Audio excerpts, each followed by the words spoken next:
Thank you. So we have, thank you. We had time for questions. I'm sorry I went so long, but what do I leave out? Next time I'll make it shorter. Yes. When are you going to teach your class and where? The St. Paul campus of U of M starting September. Is it going to be a night class or a day class? It's an honors class Monday and Wednesday afternoon from 4 until 5:30.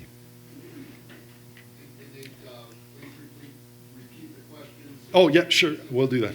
I learned that a long time ago. But okay, sure. There was a hand up over here. Well, how about you, sir? Hi, Alan Hancock. I don't know if you're familiar with Charles Eisenstein. I am. Written a couple of books, Ascent of Humanity and also Sacred Economics, right in line with what you're talking about. Just finished reading Deep Green Resistance. And they talk, both of these authors talk about really the only thing we can do to save ourselves is to just get away from energy total. So I know there's a lot of questions I'd like to talk to you about, but I recommend people take a look at these books. Eisenstein especially says that we perhaps won't wake up until there's enough catastrophes that make us realize we need to change our way of life. But he's going to be in the Twin Cities at the National Green Party Convention talking about the values of love. And I recommend people coming to listen to him. I think you guys come with ideas too. Thank you so much for the inspiration. Thank you. Those two guys. Well, I have a question. What can we do in Minnesota? Well, like I said earlier, I think the divestment campaign to do local initiatives to make Minnesota more resilient to any economic thing that comes down the pike is first and foremost. There's some more radical things. Minnesota is actually in really good shape. I mean, we have low population density, a lot of natural resources. We're already kind of embracing Scandinavian socialism. There's 22% now of our electricity is wind. So I think there's a lot of opportunities. I think some radical suggestions would be to have a city or a county go with no base load. How cool would that be? To live intermittently. I think it's a far cry, but the smaller population density areas could be the ones that are able to leverage such an idea. But I think Kurt, you should talk to Kurt more about what they're doing with the local divestment. I think if everyone did the list of 10 things that I had, we'd be probably headed in the right direction. Yeah. Okay, so you mentioned that you thought government was going to get bigger. I wasn't sure where you were going with that, but if government actually should be representative of we the people, if you make government smaller, then the vacuum is going to be filled by corporate power. So I guess, could you clarify exactly what you meant by government? What I meant is that more and more people are going to get less and less from the fossil pie. The thing that was the drivers of our wealth has been cheap energy and now available credit. And as those two things wane, we're going to have more poor people and the benefit, we're either going to have higher price stuff, lower profits, lower wages, or less people, or some combination of all. And so what's going to happen is the government is going to step in and guarantee more social programs and buy more of our debt to keep things going, and they're just going to become bigger out of necessity. I don't think that's for sure, but I think that's already what's happening, and I think that's the most likely middle of the fairway path. And quickly to your corporation comment, I've been working in this space for some time. I do not think that governments or corporations are going to take the lead on the issues that we're talking about. They're going to react. So that's one of the reasons I'm working with this philanthropy group, because I think foundations and rich individuals and average individuals are going to have to take the lead on designing a new carrot. There was a woman here. There's a lot of hands.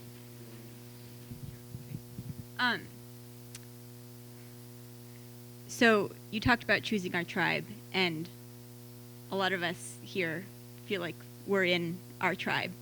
And you also talked about business as usual and ET over there, and probably a lot of us have felt like aliens a lot of our life. It's probably why you're sitting here. And if us in this room are the only ones doing those things, not a lot is going to change. And if everyone did those things, a lot would change. What, in your eyes, can we do to invite other people into our tribe? Well, if I had done this talk 6 years ago, there would have been 5 people or 10 people in this room. So real world signals are catching up to, the reality is catching up to your worldview. So that's part of it. The other part is we can't do everything. We can't take this all on. You just have to live your life and live by example. And someone might say, why are you doing that? And you just tell them bright-eyed and happy, this is why, and be that person. And I don't know how quickly to change, but it is going to be a battle. I actually think we're kind of speciating, that rolling coal thing. There are some people that I just, oh my God, I can't believe that we came from the same generation in the same country. And I think education is necessary but not sufficient. And you just have to keep fighting, but don't be belligerent, be tolerant. I think it's changing, but the problem is so many in the environmental community stop at let's do solar panels and everything else is going to fall into place. You know why? Because that's socially acceptable. To say some of the things that I've suggested would not be socially acceptable. So somehow we have to have larger nuclei around, and one of them is going to have some popular things that they do, and there's going to be some video of it. And we need Madison Avenue on our side. We need marketing to show that we can be happy and healthy and live a vibrant life by doing these other things. And America needs to, set an example, because people are trying to be like us. So I don't know. If I knew the answer to that, I would be doing it. But being here and being present and thinking the way that you do is a good start. Yeah, I don't know. Kurt, yeah, go ahead. You mentioned that the U.S. alone won't make a difference. And you also just said government corporations they're going to have to react. So I'm wondering what you think of other people's climate march in the Converging in your city council by 354. I don't know about it, but like I said before, I think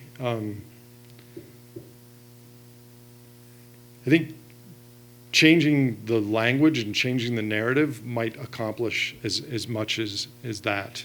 It wasn't me that said that the U.S. alone wouldn't do it. That was a Science article.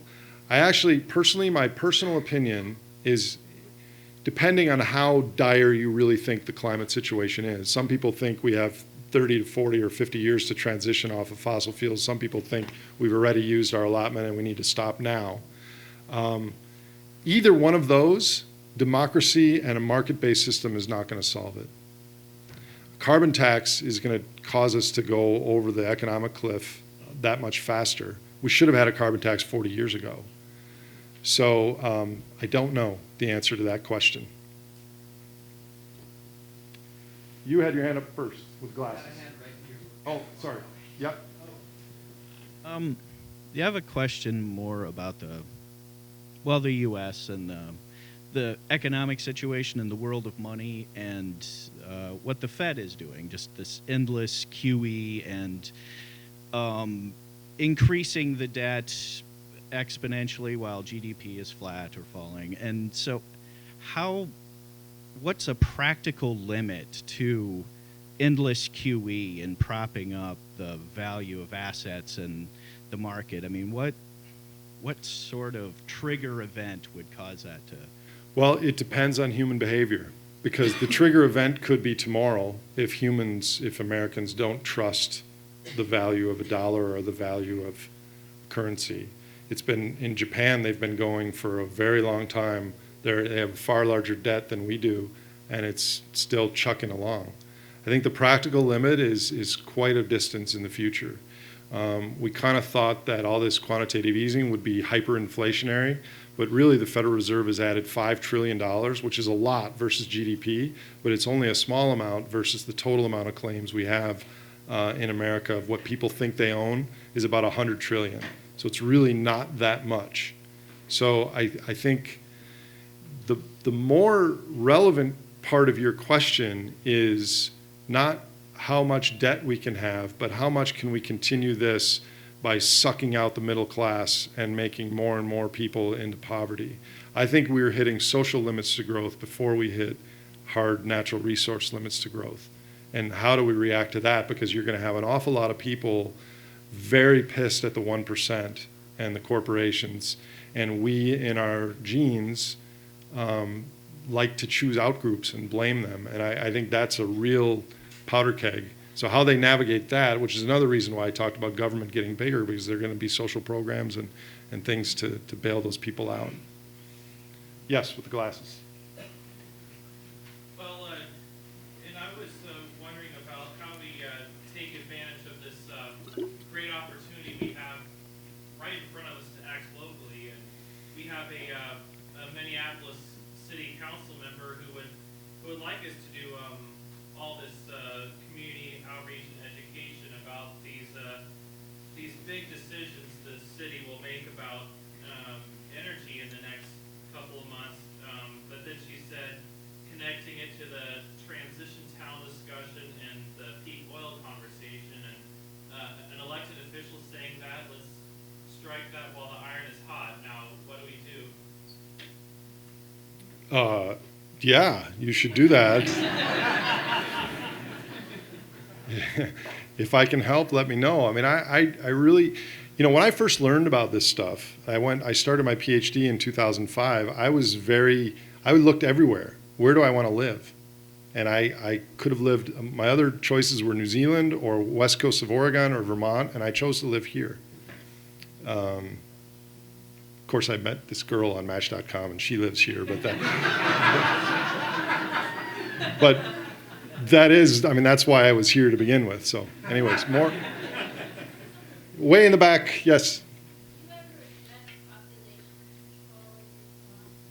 In my talks, no. But since you asked, I will address it. The question is, do I ever address population? We have too many people. I think everyone knows that. But it's politically incorrect, and there are no viable solutions to that. I think if we stopped having children totally, that by the year 2100, we would be at if we stopped having children, we would have no one. No, but I think if everyone had one child, the population declines relatively quickly. I personally think more important than the population is our consumption. And more important than our consumption is the message we're sending to others about our consumption. So we could have 7 billion people alive for a while with reasonably good standards. But what we can't have is all the Chinese aspiring to live American lifestyles. We need 3 planet Earths. Now, I've never said this publicly, but since you asked, maybe in the future, everyone got, I'm not advocating this, but I think it's something to think about.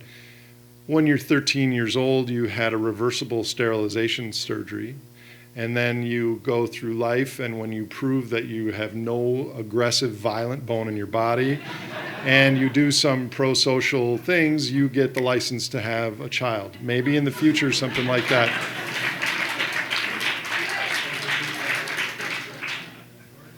Yeah. I'd like to make a point and then ask a quick question. And I think it's implicit in your presentation here and to one of the questions here, what can I do as an individual in Minnesota? And to me, it's, you vote, you put political pressure on, but the most important thing you do every day is how you spend your money. Who do you give your money to? And I think that's implied, but I think you got to really think about where you're spending your money, who you're supporting. Absolutely. And we need to redo that globalization slide I showed. That needs to go back so that the suppliers of some great food and beer in Minneapolis are North Dakota and Manitoba and Wisconsin, something like that. Yeah. And concentric circles of supply chains and all that thinking. It's an enormous undertaking, but I think it can be done and should be done. Yeah. People complain, I can only find a job at Walmart. I can only, or McDonald's. Well, where'd you eat today? Where'd you buy that shirt? We got to support each other locally. Yeah.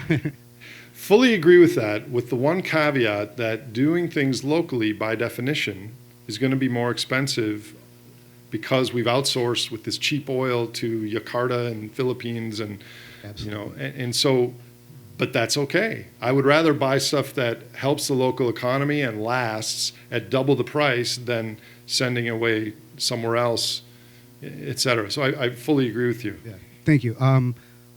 Quick question. About a week ago, Hank Paulson wrote an op-ed piece that appeared in the Star Tribune that made an economic right-wing argument against climate change. What do you think of that? Against climate change? Yeah, he was arguing an economic point that we need to address this, basically. We need to address climate change. Yes. Yeah, I did see that. Yeah, he's starting to see the light. I mean, I think, I know this is still being recorded, right? Yeah. So, yeah, I think that's great. I think the more people like that, the more people like that are elites that speak the truth, that's what needs to happen on Republican and the Democrat side. People, Jeremy Grantham is a billionaire philanthropist who's very worried about climate change. The more people you get like that, the Koch brothers get, scrunched down a little bit in stature. Yes, sir. Thanks. My name's Scott. I'm really glad you made it. And I'm very glad that you said what you did about efficiency, renewables, and investment. Thank you for that. I'm very intrigued about what intermittency you're willing to do. It reminded me of Jim Hansen, arguably the best climate scientist ever, saying last fall, it was a warning that the state of Minnesota or all of the U.S. actually went 100% renewable. The price of coal goes down, or, let's see, if we suddenly stop using coal, the price of coal goes down, demand actually jumps everywhere else in the world. And likely the use of coal goes up, burning coal goes up. My question is, I wonder what you think of Hansen's advocacy for many years now in reader reactors, nuclear reactors. I knew that was coming. I met him. He came to my Peak Oil and the Environment Conference in 2006, and I think at that time their IPC, their projections of burnable fossil carbon was a little aggressive. I don't know. I think it depends what we want, depends what our objective is, but nuclear is maybe the best thing we got if we want to go well into the future. And they're looking at thorium, and I'm not an expert on those things. Pretty scary what happened in Fukushima, pretty scary if there was a financial collapse or something and we have 350 of those suckers go without diesel fuel that's scary. But so is, the alternative. So I don't know enough about it, but I'm neutral to open to nuclear if you're asking my position. Yes, ma'am. Thank you, Nate. Great, Jill Sick. Sorry about that. So, two questions basically. One, driving over here, I was listening to NPR and there's Kaiser still, talking about the market. And I'm curious as to what you think about the media and what we can do to help shape the media. So that's one. And then the second question is, can you recruit some of your brothers from Solomon to come over to the other side? So what do you know? Are you talking to your brothers? Are you? Okay, so that's two questions. I think the media is vitally important. In times of historic crisis, people needed something to latch on to that was truthful, et cetera. And our media has changed dramatically in the last 30 or 40 years. From Walter Cronkite, everyone gathered around on Sunday nights, and now it's just fluff and Honey Boo Boo did this and all this stuff. So how to change it? Well, like you said, it's the money. I mean, it's the money. So I think actually RT. Here's one thing. Oh, I was going to put this on my. I got rid of my television in 2000, so I've been 14 years now without a TV. Would never change that. That was one of the best things I ever did. But I do use the internet, and I'm addicted to the internet. But RT, I'm hearing, is quite a good news feed. Russian, whatever it stands for. RT and Al Jazeera are less biased than, yeah. As to my brothers, I had about 20 very close friends on Wall Street, and 10 of them I am no longer friends with because we just really, it was the nail in the head, delusional. This is more money, more money, more money, and I just got fed up. Another 5 of them are kind of that way, but I've brought them along the argument, with climate and some of these things as kind of a project. And 5 of them are still my closest friends, and some of them support my organization financially. And Wall Street, they're not bad people. There are sociopaths on Wall Street, but there are sociopaths in the hospital at Mayo Clinic and in the real estate developer and in the lawyers. I mean, it's they're following the cultural signals that we gave them. Yeah, are they greedy? Are they addicted to money more than the average person? Yes, but they're not bad by that sense. Now, to answer your third question, there's a guy who I now already have forgot his name, but he was a managing director at JP Morgan for 20 years. He called me yesterday and said, I read about your stuff, let's talk, because I'm doing the Capital Institute. Yeah, so he contacted me yesterday. So yeah, those people are speaking up, and I think that makes sense. Standing up there in the back. Yeah, what do you think about the degrowth movement, and if you like it, how could we make it contagious? The question's about the degrowth movement. I don't know a lot about it. I think the degrowth movement should have happened in the 70s. Now degrowth is going to happen no matter whether we vote for it or support it or not. It's going to happen. So we need to plan degrowth, basically, and react to it, I think, is the strategy. But all those people are similar cloth to those in this room.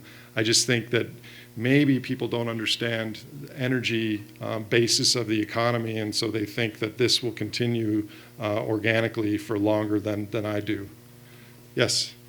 Hi, I would like to go revisit something that you said earlier in response to his comment, and that was that your belief that the investment in eating locally and investing in our local communities and things like that is valuable and it's worth the extra money that it's going to take.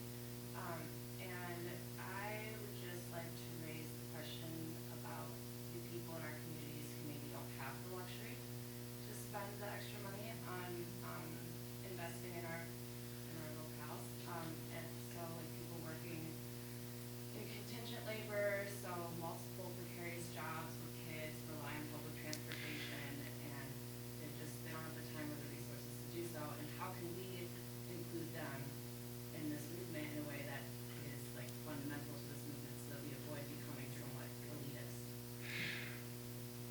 Great question. Did everyone hear that? So the issue is if we're willing to do local initiatives to keep things local, but that they're going to cost more, are we leaving out the lower income people that have 3 jobs and kids and can't afford the luxury of paying more for food and things? That's a central part of my talk, is how are we going to face this? I think in addition to the local initiatives, there are going to have to be philanthropists and local people that make sure that that demographic is involved. To be totally honest, I'm an analyst. I've figured out what's going to happen. This last part of my talk is very new to me. I don't know what to do. So I'm the hippie-looking braided man there is a poverty expert, and I've brought these things to him, and he's trying to convene experts in this area because, yeah, that's a big problem. And we have the fancy restaurants and the sushi places are sold out, yet there are people that can't even afford basic goods right now. Okay, can I continue? Yes? Okay, so that actually ties in with another comment that I wanted to make about another point that you brought up, which was which was that you said before that it's probably going to be in the hands of the wealthy and in the average to design a new carrot. Well, I didn't mean, Yeah, I didn't yeah. mean wealthy average, meaning leaving out this. If Yeah, I know, No. and that's what I can tell by your last comment.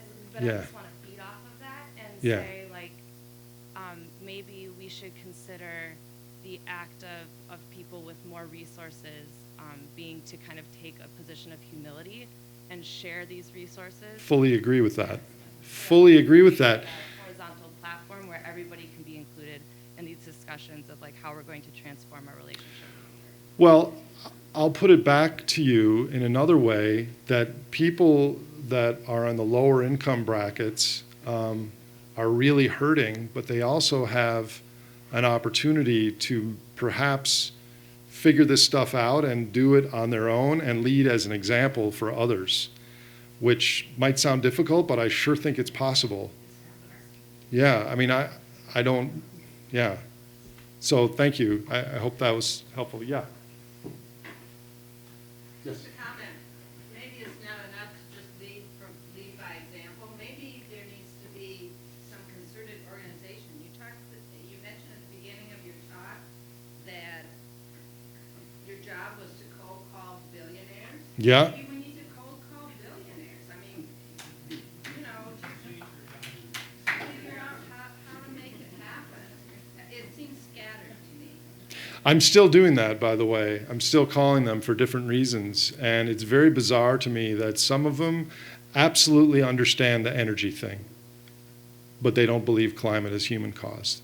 And some of them, like Jeremy Grantham, are totally convinced on climate, yet they don't think about the economy. It's the belief systems. It's very hard to find someone that agrees with you on all 6 flavors. But I totally agree with you. I think because, and the other thing, and I wrote a post about this a few years ago, there's a chance that all this money goes poof anyways. I mean, their billions they should spend them towards social good while they can. But, you know, that doesn't, they didn't get to where they are following that logic. Yeah.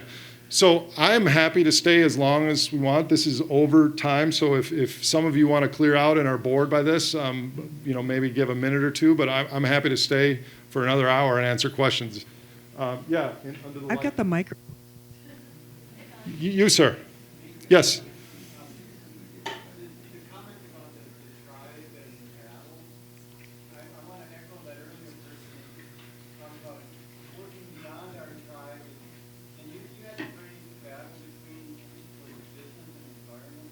An ecologist, I said, yeah?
I hear what you're saying. I think the larger issue than human caused or not human caused is what can we do about it realistically. That's where you have to have common ground with people. Because, you know, my Wall Street friends, actually all of them believe in what I'm saying. They just believe it's 50 years down the road, not 5. Yeah.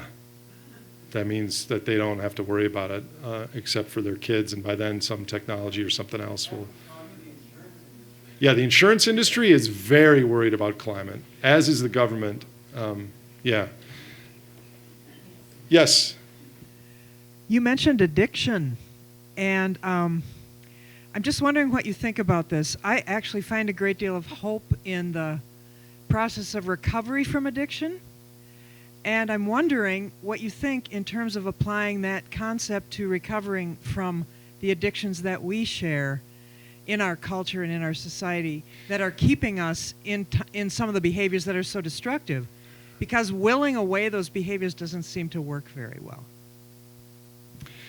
Well, I'm an addict and I've never really recovered yet, so I can't speak to your suggestion. I've just switched addictions, to the internet and to agates. But yeah, we are addicted to fossil fuels. We don't really, they're kind of black and slimy and taste bad, but we're addicted to the properties that they give us in a large way. There was a report out yesterday that showed that people were so against 15 minutes of quiet time with their own thoughts that they would pay money to electric shock themselves.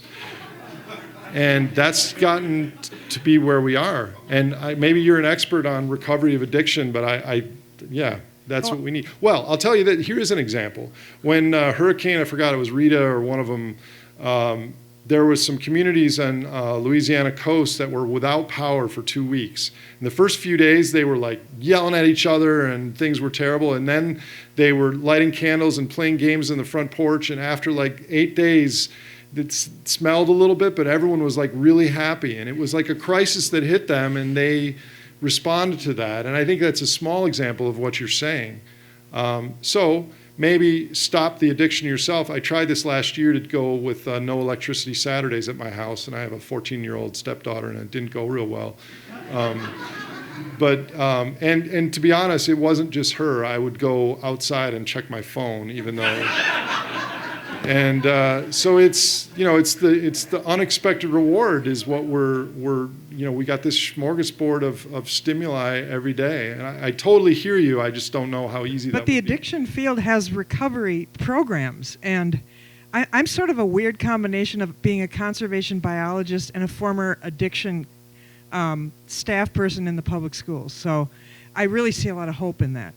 So I'm going to pass it to my colleague here. Real quickly, one concern I have is the young people now that are 13, 14, 15, and they're so addicted to the unexpected reward of Facebook and Twitter and Vine video, whatever. How are they ever going to plant a tomato plant and tend it? They don't have the, well, yeah, you're special, but the average, my stepdaughter, she won't even step outside. And it's like, yeah. So anyways, a couple more questions. Yes.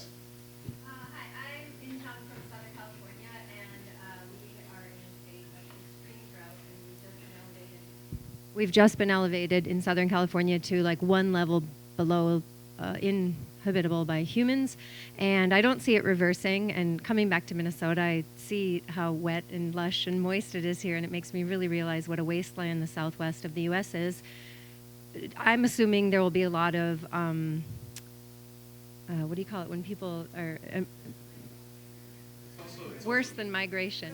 Refugees. So there'll be all these like Southwest U.S. refugees spreading around the rest of the United States. I'm curious how that will play out. And after you answer that, I have some really good news about some stuff that's happening in Los Angeles I'll share about.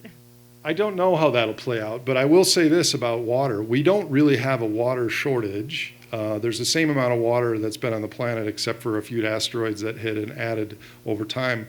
But we have the clean water, the potable water, is not where the people are. So it's really an energy shortage. If we had 1 cent a kilowatt hour electricity, we could get that water to where the people were. We could get Lake Superior water to LA or whatever, but it costs a lot of energy, and there's the proprietariness of it.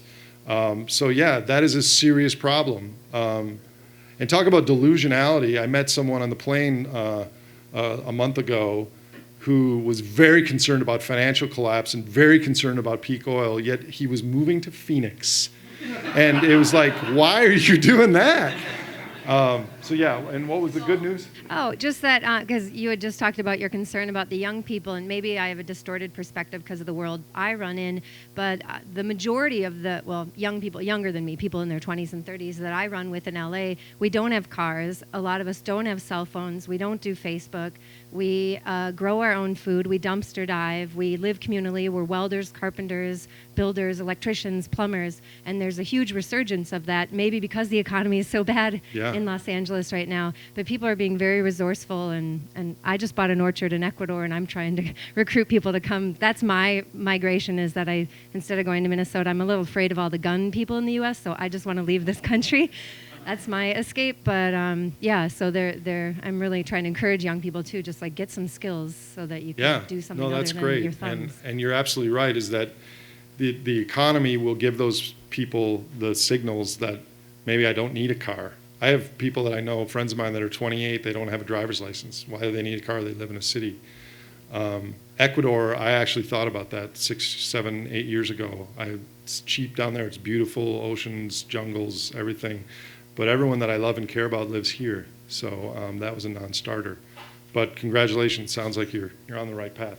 2 more questions. Yes, in the hat. Oh, that hat, the light on your head. Yes, yes.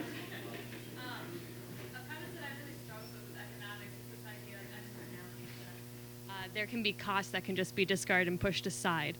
And so I'm wondering, with the work that you're doing with trying to reframe the cost of things in terms of their energy equivalent, if you feel that's going to help reframe the discussion and bring economists and ecologists to that common ground that you're referring to earlier, or if not, what you're hoping to do in terms of discourse with that conversation. That's an excellent question about externalities. Externalities is why I left Wall Street. I realized that a lot of the things were not in our prices of things that we paid for, and I'm like, how can that be? That's so terrible. So I went and studied ecological economics. Our model is actually focused on energy, but I think you can fuse it in with the carbon. So you look at a double, like how much water does it take, how much energy does it take, and how does it compare on a carbon level. So it's like a multivariate analysis, which is hard to optimize one thing. But yeah, we should be measuring our natural resource and sink balance sheet in natural resource terms. Dollars, you can just print a whole bunch of them, and then the whole decision process goes out the door. And it should be energy, and it should be on the sink side too, the externalities. So yeah, that's part of it. One more question? Yes. Yes, you. Oh, well, both of you then.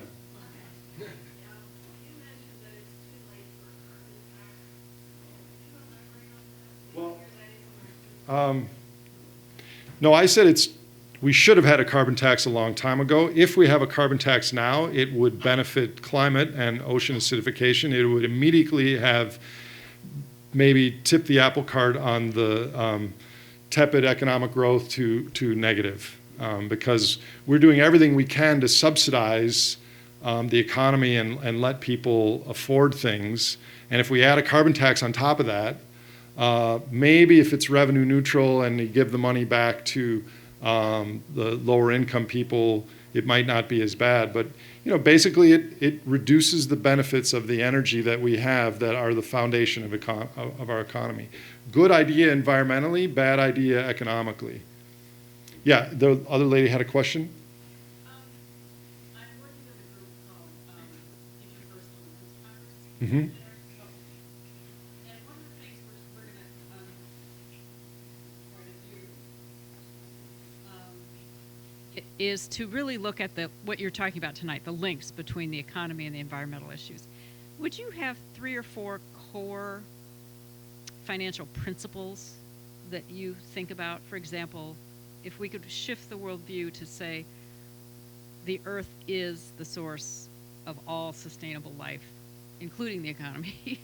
What are the 3 or 4 kind of, you listed them? Yeah.